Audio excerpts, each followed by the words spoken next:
There are two kinds of power in the world: the power that moves and the power that waits. The first announces itself with thunder. The second arrives like dawn, inevitable, unhurried, already complete before you notice it has begun. Along a bend in the Nile, where the water runs slow and copper-dark with ancient sediment, an old crocodile had learned which kind feeds you through the seasons. Upstream, a young crocodile burns with the need to prove otherwise.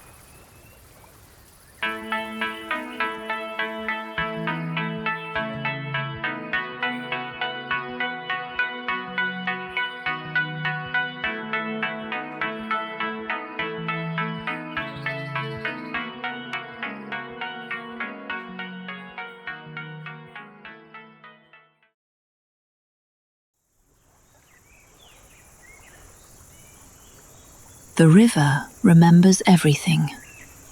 It remembers the first rains that carved its course through stone. It remembers the dynasties that rose and fell along its banks. It remembers every crocodile that ever floated in its current, every hunt, every strike, every patient waiting that became, in one explosive moment, perfect action. The old crocodile had been part of that memory for more seasons than the young ones could count. His body bore the map of years: scarred hide, thick as sun-baked leather, eyes that had witnessed countless floods break across the banks, a stillness so complete he seemed less like a living thing and more like driftwood that had learned to breathe. He floated near the river's edge, where the current was gentle, where papyrus reeds filtered light into cathedral shadows, where the water was just deep enough to hold him suspended between worlds, not quite submerged, not quite surfaced. A state of perfect in-between. Morning sun painted the Nile in shades of amber and rust. Egrets picked their way through the shallows. Somewhere upstream, hippos bellowed their territorial hymns. The old crocodile listened to it all with an attention that looked, to the untrained eye, exactly like sleep. Beneath his scarred belly, tiny minnows darted and nibbled at the algae growing there. He had become, over the long years, part of the river's furniture. The smaller fish no longer feared him. They understood, in their small fish way, that he was not hunting. Not now. Perhaps not ever, in the way they understood hunting.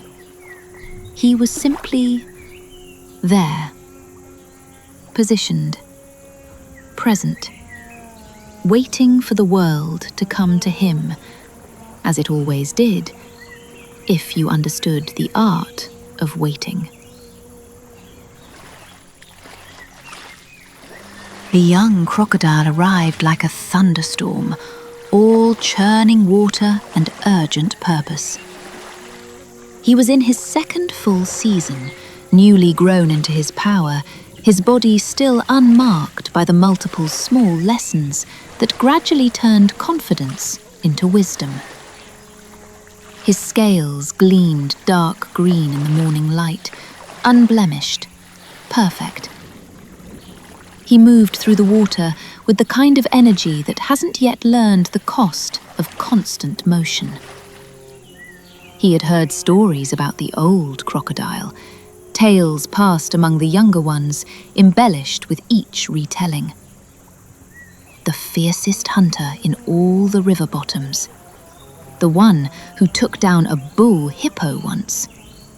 The one who never misses. The young crocodile had come seeking mastery. The shortcut to greatness. The secret. He surfaced beside the old crocodile with a splash that sent the minnows scattering, a disruption of water that announced his presence like a shout in a library.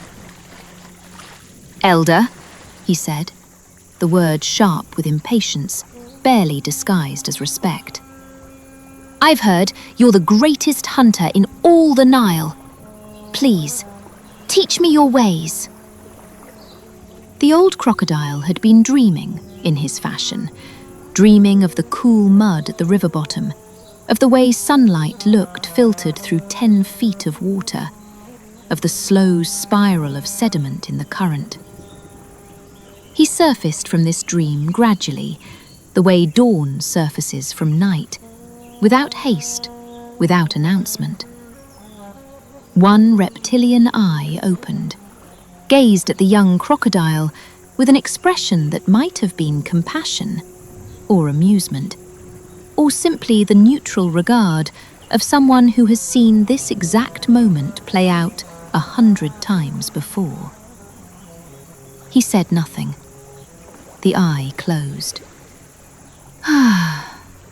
The old crocodile settled back into his floating, his breathing so slow the water around him settled into perfect stillness. Within moments, the minnows had returned to their cleaning. The young crocodile waited. His tail twitched with barely restrained frustration. He had expected something. Acknowledgement. Recognition. Secret techniques whispered into the hungry ear of youth. Not silence.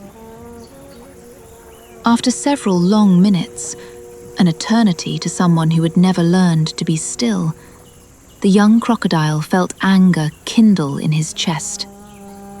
Disrespected, he thought. Ignored. Perhaps the stories were wrong. Perhaps he's not fierce at all. Perhaps he's just old. Finished. "Fine," the young crocodile said, though the old one gave no indication of hearing. "I'll show you what a real hunter looks like." He turned and swam upstream, powerful tail strokes churning the water white with foam. Within seconds, he had vanished around the bend, leaving behind only turbulence and disturbed sediment, the signature of effort made visible. The old crocodile continued to float. The egrets continued their delicate stepping. The river flowed on, as it always had, as it always would, indifferent to the small dramas playing out within it.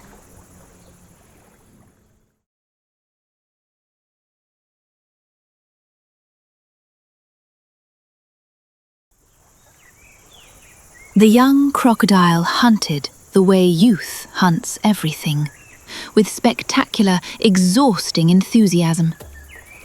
He chased a school of catfish through the murky water, his body a dark missile of pure intent.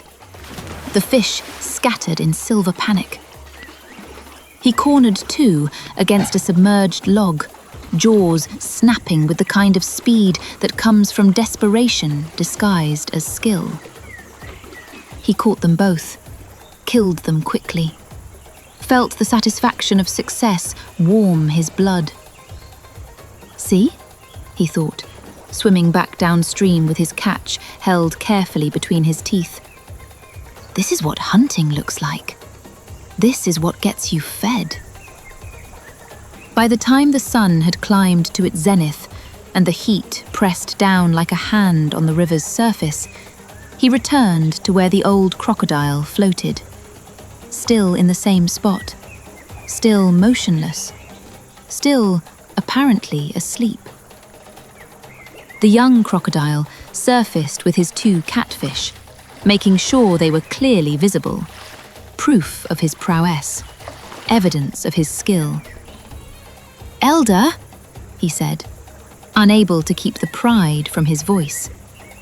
"I caught 2 catfish today, fat ones. Good meat."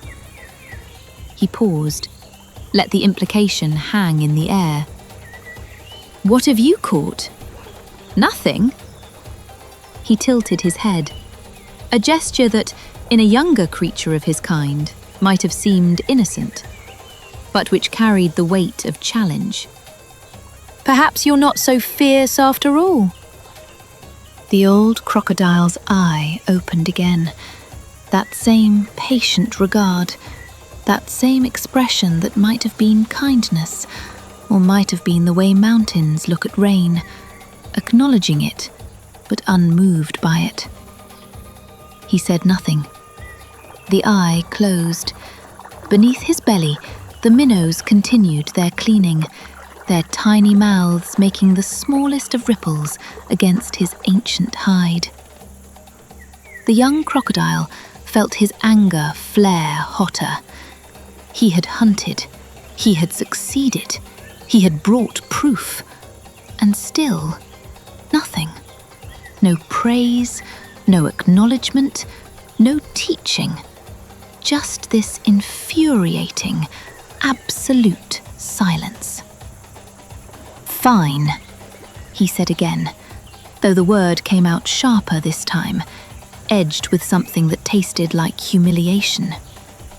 "I'll catch something even better. You'll see." He swam away upstream, leaving his catfish drifting forgotten in the current. The need to prove himself had consumed even his appetite. The old crocodile floated on. The river flowed. The sun began its slow descent toward the western horizon, painting the water in shades of bronze and rust.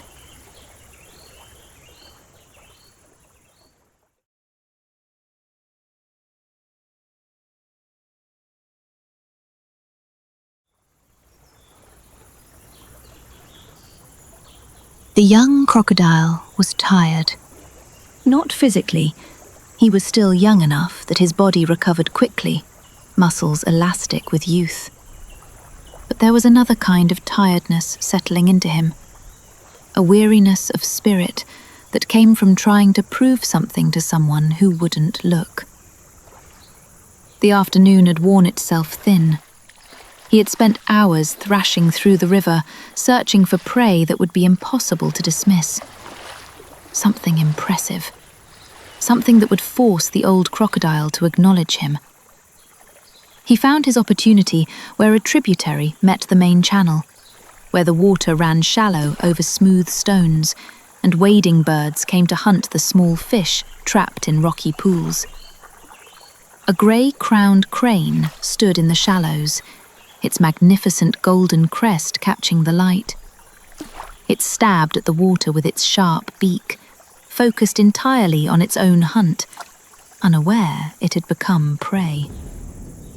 The young crocodile approached from downstream, using the current to mask his movement. He sank low in the water, only his eyes and nostrils breaking the surface. This, at least, he knew how to do well. The slow stalk, the patient approach. But patience for him lasted only until he was in range. Then, explosion.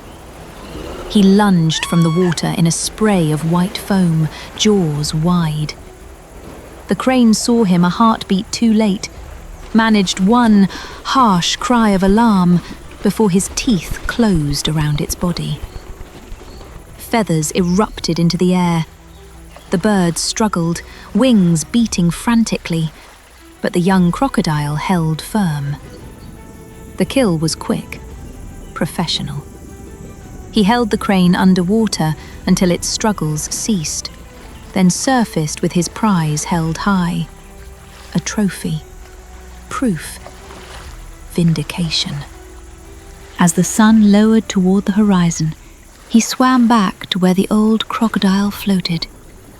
His body ached in a way he hadn't expected, not from the hunt itself, but from the accumulated exhaustion of constant motion, constant striving, constant need to do something. The old crocodile was exactly where he had been all day, motionless, seemingly asleep. The evening light painted his ancient hide in shades of copper and shadow. The young crocodile surfaced beside him, the crane still clamped in his jaws.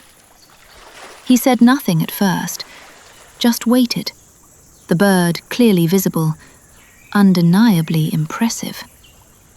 The old crocodile's eye opened, looked at the crane, looked at the young crocodile. That same patient, unfathomable regard. "See?" the young crocodile said around his prize, the word muffled but clear enough. A crane. An entire crane. Not fish, not something easy. I hunted for hours. His voice cracked slightly on the last word, exhaustion bleeding through the pride. "What have you done? You've just floated here all day, while I've been hunting, while I've been working." The old crocodile gazed at him for a long moment. Then, slowly, his eye closed once more. No words, no acknowledgement, just the return to that impenetrable stillness, that floating state that seemed to mock every ounce of effort the young crocodile had poured into his day. The young crocodile felt something break inside him, not dramatically, but quietly, like a rope fraying to its last thread. He was no longer angry. Anger required energy he no longer had. He was simply confused, lost. This wasn't how teaching was supposed to work. This wasn't how wisdom was supposed to be shared. He opened his jaws, meaning to let the crane drift away downstream, but his teeth, acting on reflex he couldn't control, held fast. He couldn't release it. Wouldn't release it. This bird was all he had to show for his efforts, the only proof that he was more than nothing. "I don't understand," he said, so quietly he wasn't sure if he was speaking to the old crocodile or to himself or to the river itself. "I don't understand what you want me to learn." The old crocodile said nothing, but there might have been something in his stillness now, something almost gentle, almost like the moment before an answer comes. The young crocodile swam away, but this time without the churning urgency of his previous departures. He moved slowly, his body heavy with a tiredness only sleep could cure. The crane remained clamped between his jaws. He had forgotten it was there. He found a shallow cove upstream and settled into the mud, trying to rest, but unable to quiet his mind. The sky blazed with orange and red, the kind of light that makes everything look both beautiful and temporary. Tomorrow, he thought. Tomorrow I will try again. He slept that way, still holding what he no longer remembered.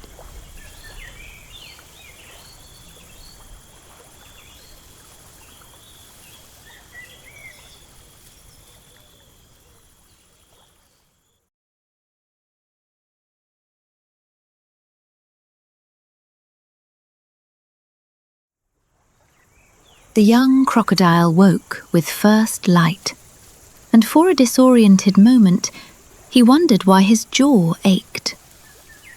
Then he tasted feathers, felt the stiff weight of the crane still clamped between his teeth. He had carried it through the entire night, through his swim, through his sleep, his body refusing to release what his mind had already abandoned. He opened his jaws and watched the bird drift away in the dawn current, its golden crest dulled with mud and river water. A small, sad thing. He felt ashamed, though he couldn't name exactly why. For the first time in his young life, he did not immediately begin to hunt. Instead, he floated in his cove and watched the river wake up around him. Watched the mist rise off the water like spirits ascending. Watched the first birds begin their morning songs. Watched the way the light changed from grey to gold as the sun climbed over the eastern bank. For the first time in his young life, he simply watched. Something in him had shifted overnight. The furious need to prove himself had burned down to embers. What remained was something simpler, more essential. Curiosity. What does the old crocodile see that I don't? He swam downstream slowly, no longer in a hurry. The water felt different somehow, or perhaps he was feeling it differently, noticing the texture of the current, the way it pressed against his scales, the subtle variations in temperature that spoke of underground springs and sun-warmed shallows. As he rounded the final bend, he slowed even further, some instinct telling him to observe before announcing his presence. And then he saw. The old crocodile was still there, still floating in that same spot where he had been for 3 days. But something was different. On the riverbank, not 3 feet from where the old crocodile's head rested just at the water's edge, a massive wildebeest stood drinking.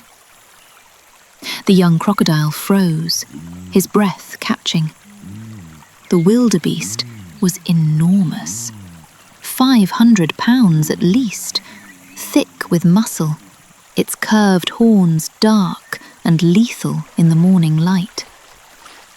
It had waded into the shallows until the water reached its knees, lowering its broad head to drink with the kind of trust that comes from routine, from having come to this exact spot countless times before without incident. The old crocodile hadn't moved, not an inch.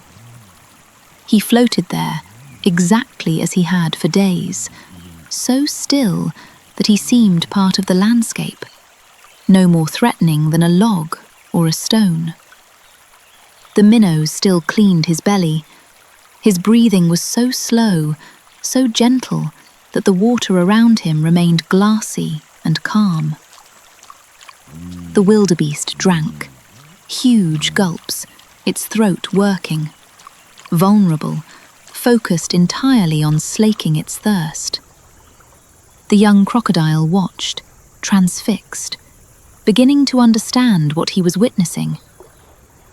The old crocodile hadn't been sleeping, he'd been waiting, right here, in exactly this spot, knowing that if he waited long enough, if he remained still enough, if he became part of the river itself instead of a threat within it, the world would come to him. And then it happened. The old crocodile moved. It wasn't a movement, it was a transformation. From stillness into violence so complete, so total, that the transition between the two states seemed to happen outside of time itself. One moment, floating log, harmless, forgotten. Next moment, explosion of primal power, jaws wide as a cave opening, launching from the water with a force that sent a wall of spray erupting into the morning air. The wildebeest had no time to react, no time to register danger, no time for anything except the closing of those ancient jaws around its throat, the sudden, terrible pull backward into the water, the world turning upside down in a maelstrom of churning current and crushing force. It was over in seconds. The wildebeest disappeared beneath the surface, the old crocodile's death roll turning the water dark with mud and blood. The river boiled with violence for a brief moment, and then went still. The old crocodile surfaced in deeper water, the massive wildebeest clamped firmly in his jaws, already drowning, already gone. He didn't struggle, didn't thrash, simply held his catch with the patient certainty of something that had executed this exact sequence 10,000 times before. The young crocodile floated at the bend, absolutely motionless now himself. His entire understanding of hunting, of power, of effort, of what it meant to be fierce, had just shattered and reformed in the space between heartbeats. After a long silence, he swam forward slowly, approaching the old crocodile with something that felt almost like reverence. The elder had dragged his kill to the shallows now, positioning it on the muddy bank where he could feed at his leisure. 500 pounds of meat, enough to last for weeks. Caught in a single moment of perfect timing, perfect positioning, perfect patience. The young crocodile surfaced nearby, his voice barely above a whisper. "Please," he said, "tell me, how did you do that?"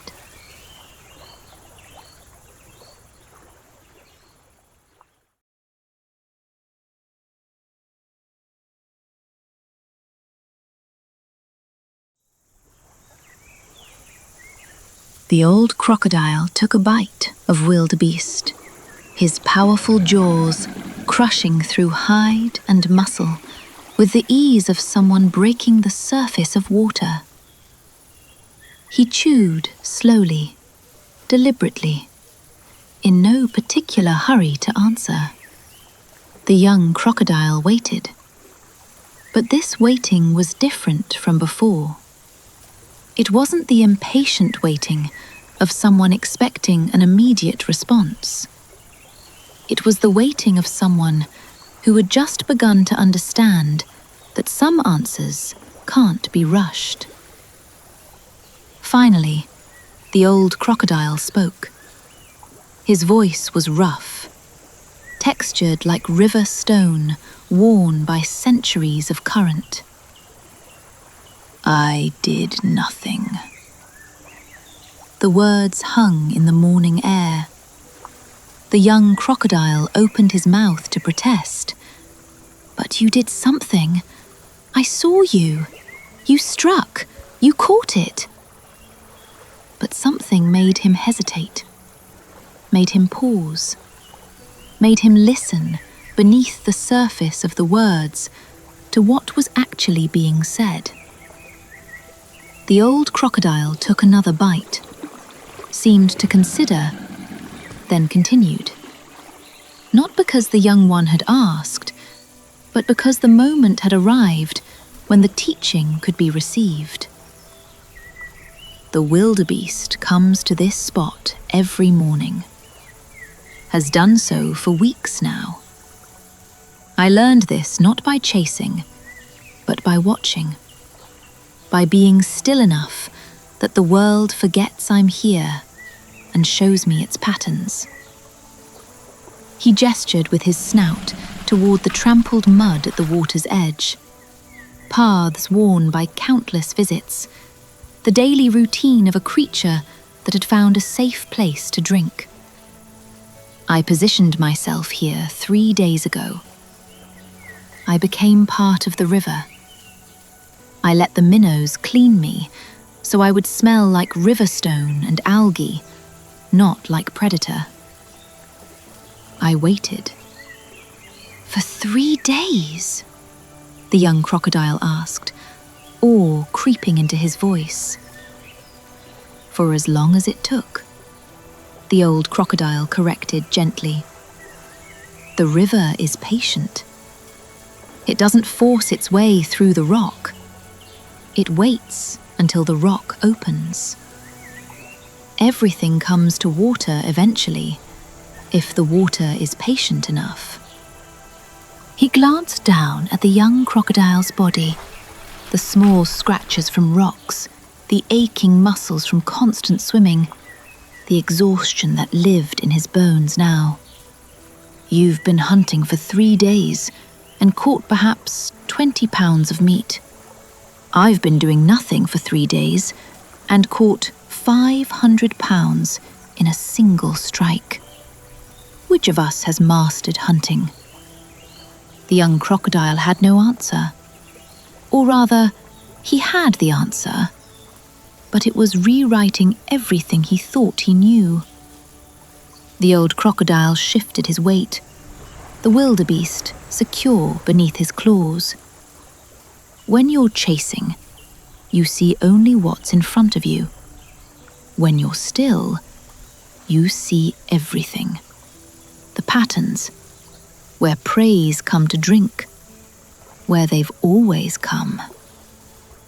His ancient eyes held a warmth the young crocodile hadn't noticed before. The secret is not in the catching. The secret is in the not hunting.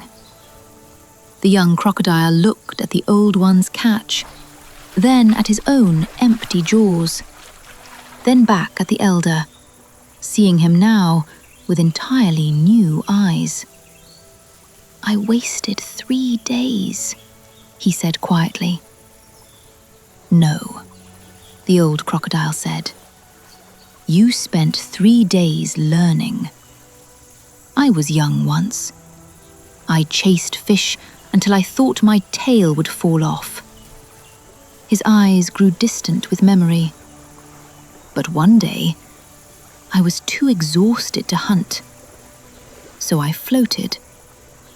And as I floated, I saw things I'd never seen before. I saw patterns. The world was trying to teach me, but I'd been too busy to be taught. He looked at the young crocodile directly now, a brief silence passing between them. You asked me 3 days ago to teach you. I've been teaching you the whole time. The lesson was the silence. The lesson was the waiting. The lesson was watching someone do nothing until you saw the nothing become everything. The young crocodile felt the truth of it settle into him like sediment finding its resting place on the river bottom. I'm beginning to understand, he nodded. Good, the old crocodile said. He took another bite of wildebeest, then pushed a portion toward the young one, an offering, a sharing, a benediction. The young crocodile approached the meat slowly, reverently. As he ate, he was aware of the water against his scales, the sun warming his back, the subtle shift of current around his body, aware, for the first time, of how much was happening in what looked like nothing at all. They ate in silence. Around them, the Nile flowed on, patient, eternal, remembering everything, teaching anyone still enough to listen that the fiercest power is the power that looks like rest.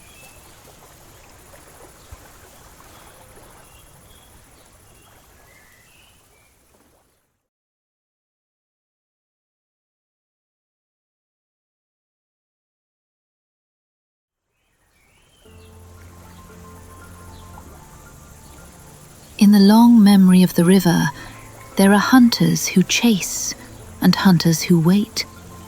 There are hunters who move like storms and hunters who rest like stones.